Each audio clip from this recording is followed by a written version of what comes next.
Hello friends, DElEd entrance exam 2024 का admit card finally जारी हो गया है और जिनका एग्ज़ाम कल है उनके लिए बेस्ट ऑफ लक। और जिनका भी एग्ज़ाम डेट नहीं आया है, जिनका एडमिट कार्ड डाउनलोड नहीं हुआ, उनके लिए तैयारी का मौका भी कुछ दिन मिला हुआ है फ्रेंड। तो तैयारी में लगे रहिए, आपको फाइनली गवर्नमेंट स्कूल दिलाने का चांस है और पिक्का मिलेगा। तो चलिए फ्रेंड्स, इसमें 50 क्वेश्चन को देखेंगे, बेहद ही खास है जो आपके एग्ज़ाम के भी लिया गया है और आपको आंसर पता है, फटाफट से कमेंट बॉक्स में बताएंगे। पहला क्वेश्चन है कि निम्नलिखित में से किसने पाटलिपुत्र को पोलिब्रोथा कहा था? किसने कहा था? ये कहा था मेगास्थनीज ने। ऑप्शन आप लोगों को नज़र आ रहा है सामने, इसलिए हम ऑप्शन पढ़ेंगे नहीं, कम समय है इसलिए फटाफट से क्वेश्चन को सोल्व कर देते हैं मेरा थी। चलिए अगला क्वेश्चन है क्या कि आदि काव्य की संज्ञा किससे दी जाती है? आदि काव्य की संज्ञा किससे दी जाती है? ये दिया जाता है रामायण को। ऑप्शन ए यहाँ पे करेक्ट आंसर हो जाएगा। चलिए फ्रेंड्स, आगे बढ़ जाते हैं फटाफट से। और अगला सवाल है कि सत्यमेव जयते शब्द किस उपनिषद से लिया गया है? किस उपनिषद से लिया गया है सत्यमेव जयते? तो ये मुंडक उपनिषद से लिया गया है। ऑप्शन यहाँ पे करेक्ट आंसर हो जाएगा फ्रेंड्स। चलिए आगे बढ़ते हैं फटाफट से। अगला है भारत का सर्वप्राचीन धर्म ग्रंथ कौन है? भारत का सर्वप्राचीन धर्म ग्रंथ कौन है? तो ये है वेद। वेद सबसे प्राचीन माना जाता है। चलिए फ्रेंड्स, आगे बढ़ जाते हैं। ऑप्शन सी यहाँ पे करेक्ट है। और अगला क्वेश्चन को देखेंगे, दिया हुआ है कि भारतीय संगीत का जनक किसे माना जाता है? भारतीय संगीत का जनक किसे माना जाता है? तो भारतीय संगीत का जनक जो माना जाता है वो यजुर्वेद को सामवेद को माना जाता है। सामवेद को माना जाता है। ऑप्शन बी यहाँ पे हो जाएगा राइट आंसर। चलिए फ्रेंड्स, आगे बढ़ जाते हैं और अगला क्वेश्चन देखेंगे कि भारतीय पुरातत्व का जनक किसे माना जाता है? भारतीय पुरातत्व का जनक अलेक्जेंडर कनिंघम को माना जाता है। ऑप्शन यहाँ पे ए सही हो जाएगा फ्रेंड्स। चलिए आगे बढ़ते हैं फटाफट से और देखेंगे। टोटल 50 क्वेश्चन हो, बेहद ही खास क्वेश्चन है। समय आप लोग से नहीं ले रहे थे कि एग्जाम का कम समय है, कम समय में ज़्यादा तैयारी हो सके। पुरान पाषाण कालीन मानव का मुख्य व्यवसाय क्या था? पुरान पाषाण कालीन मानव का मुख्य व्यवसाय क्या था? तो मुख्य व्यवसाय जो था उनका शिकार करना था। ऑप्शन यहाँ पे डी हो जाएगा करेक्ट आंसर फ्रेंड्स। चलिए आगे बढ़ जाते हैं फटाफट से और देखेंगे अगला क्वेश्चन क्या दिया हुआ है कि भारतीय उपमहाद्वीप में कृषि के प्राचीनतम साक्ष्य प्राप्त हुए हैं। कहाँ से प्राप्त हुए हैं? तो ये हुआ मेहरगढ़ से। कहाँ से? तो मेहरगढ़ से। ऑप्शन सी यहाँ पे करेक्ट आंसर हो जाएगा। आगे बढ़ जाते हैं फ्रेंड्स और देखेंगे फटाफट से। दिया हुआ सवाल अगला है कि प्रथम मानव होमिनिन जीवाश्म भारत की किस नदी घाटी से प्राप्त हुआ है? प्रथम मानव होमिनिन जीवाश्म जो है भारत के किस नदी घाटी से प्राप्त हुआ है? ये जो प्राप्त हुआ नर्मदा घाटी से प्राप्त हुआ। ऑप्शन यहाँ पे सी हो जाएगा करेक्ट आंसर। चलिए फ्रेंड्स, आगे बढ़ते हैं। अगला देखेंगे कि सिंधु सभ्यता किस युग से संबंधित है? सिंधु सभ्यता जो है वो किस युग से संबंधित है? तो ये है आदि ऐतिहासिक युग से संबंधित है। ऑप्शन यहाँ पे बी हो जाएगा करेक्ट आंसर।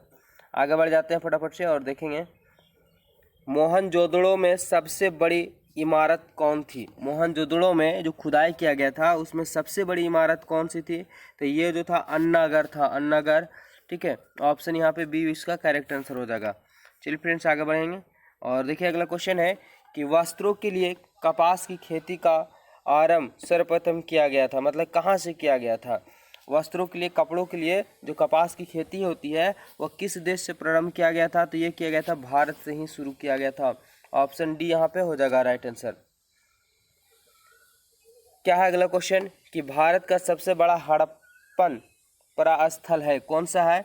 भारत का सबसे बड़ा हड़प्पन पुरास्थल है कौन सा है? तो ये है राखीगढ़। राखीगढ़ जो है सबसे बड़ा हड़प्पन पुरास्थल है। ऑप्शन यहाँ पे हो जाएगा सही आंसर।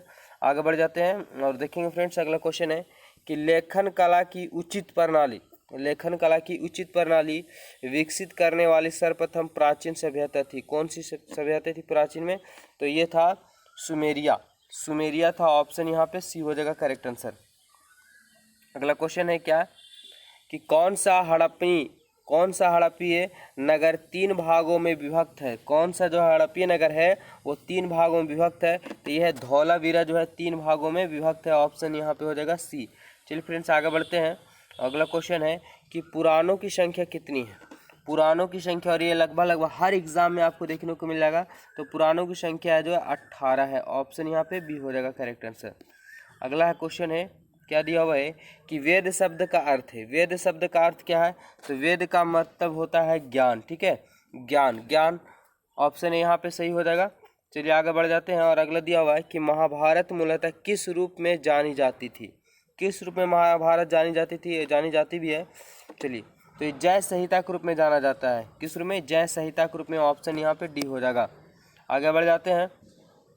अगला है गोत्र शब्द का प्रयोग सर्वप्रथम हुआ था, मतलब कहाँ से हुआ गोत्र शब्द का प्रयोग?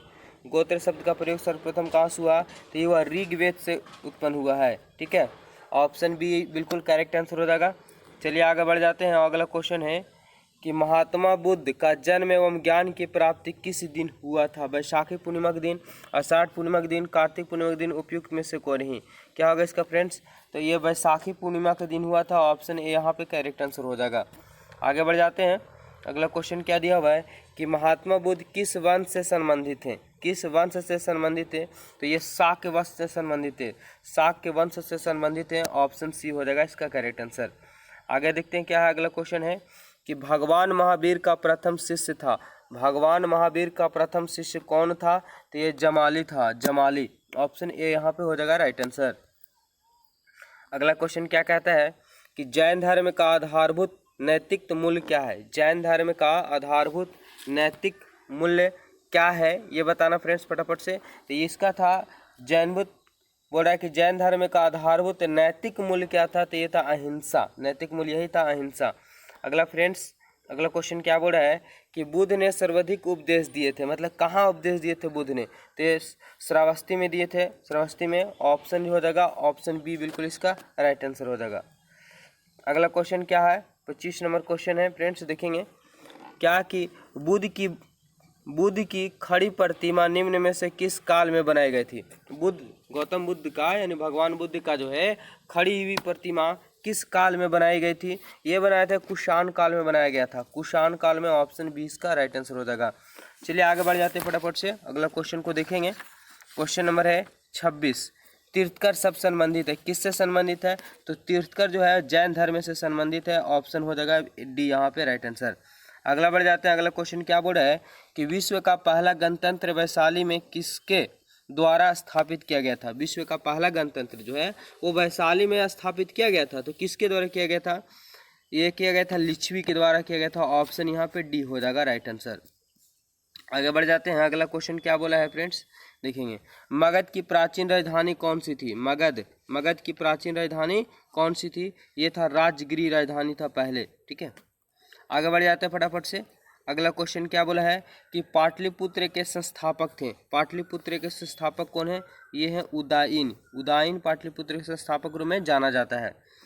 अगला क्वेश्चन है क्या कि उज्जैन का प्राचीनतम नाम क्या था? उज्जैन का प्राचीनतम नाम था अविंतिका। अविंतिका राइट आंसर सी हो जाएगा यहाँ पे। आगे बढ़ जाते हैं फटाफट से और देखेंगे अगला क्वेश्चन कि अजात शत्रु के वंश का क्या नाम था? अजात शत्रु के वंश का क्या नाम था? तो हर्यक नाम था, हर्यक। ऑप्शन बी यहाँ पे हो जाएगा राइट आंसर। अगला क्वेश्चन है कि प्रसिद्ध रूर कोयला क्षेत्र निम्नलिखित में से किस देश में स्थित है? बहुत प्रसिद्ध है। प्रसिद्ध रूर कोयला क्षेत्र किस प्रदेश में प्रसिद्ध है? कहाँ पे मतलब स्थित है? इसकी राइट आंसर की बात करें तो ये जो रूर कोयला क्षेत्र है वो जर्मनी में स्थित है। ऑप्शन बी यहाँ पे हो जाएगा। आगे बढ़ जाते हैं। अगला क्वेश्चन क्या बोल रहा है कि डोनबास क्षेत्र प्रसिद्ध है किसके लिए? लोहा अयस्क के लिए, कोयला के लिए, ताम्र अयस्क के लिए, सोना के लिए। तो डोनबास जो है प्रसिद्ध वो कोयला के लिए है। ठीक है, कोयला के लिए। ऑप्शन बी यहाँ पे हो जाएगा राइट आंसर। आगे बढ़ते हैं। अगला क्वेश्चन क्या बोला है जोहानसनबर्ग विख्यात है किसके लिए? जोहानसनबर्ग विख्यात है, फटाफट से बताना है। तो स्वर्ण खनन के लिए विख्यात है। स्वर्ण मतलब सोना भूषण हो जाता है। स्वर्ण खनन के लिए विख्यात है जोहानसनबर्ग। आगे बढ़ जाते हैं और देखेंगे अगला, विश्व में चांदी का सबसे बड़ा उत्पादक देश कौन है? विश्व में चांदी का सबसे बड़ा उत्पादक देश जो है मैक्सिको है। मैक्सिको। ऑप्शन सी यहाँ पे हो जाएगा राइट आंसर।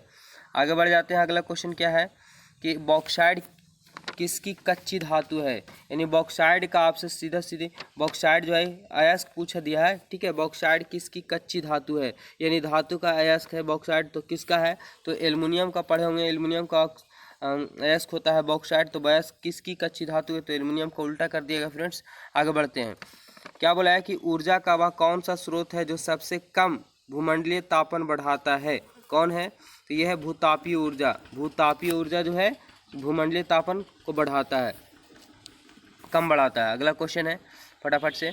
निम्नलिखित में से किस देश में निकेल का सबसे अधिक उत्पादक होता है? कौन सा ऐसा देश है जहाँ पे निकेल का सबसे बड़ा उत्पादक होता है? तो फिलीपींस होता है, फिलीपींस में निकेल का सबसे बड़ा उत्पादक होता है। आगे बढ़ जाते हैं, अगला क्वेश्चन देखिए क्या बोल रहा है। अगला क्वेश्चन है कि योजना आयोग को प्रतिस्थापित करते हुए किस दिन नीति आयोग अस्तित्व में आया था? बेहद ही खास क्वेश्चन है। तो इसकी राइट आंसर की बात करें 1 जनवरी 2015 को नीति आयोग का गठन किया गया था। 1 जनवरी 2015 को, ऑप्शन ए यहाँ पे सही हो जाएगा। आगे बढ़ते हैं, अगला क्वेश्चन, निम्नलिखित में से कौन सा एक संविधानेश्वर संस्था है? संविधानेश्वर संस्था है, फटाफट से बताना है।